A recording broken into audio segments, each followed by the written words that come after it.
বিষয় হচ্ছে হাইকোর্ট বিভাগ ও দায়রা জজ যে সকল দণ্ড দিতে পারে। মনে রাখবেন, হাইকোর্ট বিভাগ হচ্ছে সর্বোচ্চ ক্ষমতাবান। তিনি আইন অনুমোদিত যে কোনো দণ্ড দিতে পারে। 2 নম্বর হচ্ছে দায়রা জজ আর অতিরিক্ত দায়রা জজ, সেও কি করতে পারবে? আইন অনুমোদিত যে কোনো দণ্ড দিতে পারবে, যে কোনো।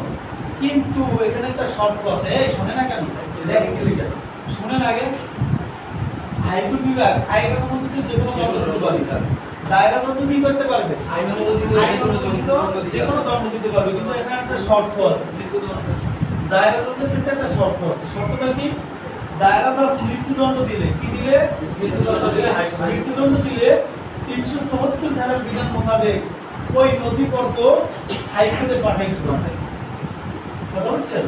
374 ধারার বিধান মোতাবেক কি? এটা হলো 374 ধারা হলো গাড়ি, মানে এই বিধানে আপনাকে পাঠাইতে হবে।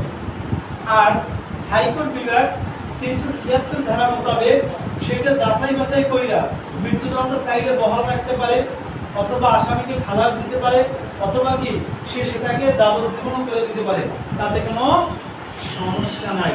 তাহলে দায়রা জজের ক্ষেত্রে একটা শর্ত আছে, মৃত্যুদণ্ড দিলে কি হাইকোর্টের কাছে নথিপত্র পাঠাইবে, নথিপত্র আবার দেখা হাইকোর্ট বিভাগ একটা সিদ্ধান্ত দিবে। এরপরে 3 নম্বর হচ্ছে যুগ্ম দায়রা জজ। যুগ্ম দায়রা জজ কয় বছরের কারাদণ্ড দিতে পারে? 14 বছর। 10 বছর না, 10 বছর পর্যন্ত। আমার যুগ্ম দায়রা জজ 10 বছর পর্যন্ত যে কোনো গণনার কারাদণ্ড দিতে পারে। এটা কিন্তু পরীক্ষা আসে। কত ধারা মোতাবেক যুগ্ম দায়রা জজ কারাদণ্ড দিতে পারে? 31। কত বছর পর্যন্ত দিতে পারে? 10 বছর পর্যন্ত কারাদণ্ড দিতে পারে। এই হচ্ছে হাইকোর্ট ও দায়রা জজের দণ্ডের ক্ষমতা।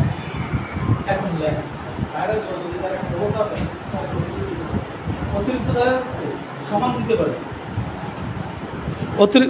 অতিরিক্ত না, যুগ্ম।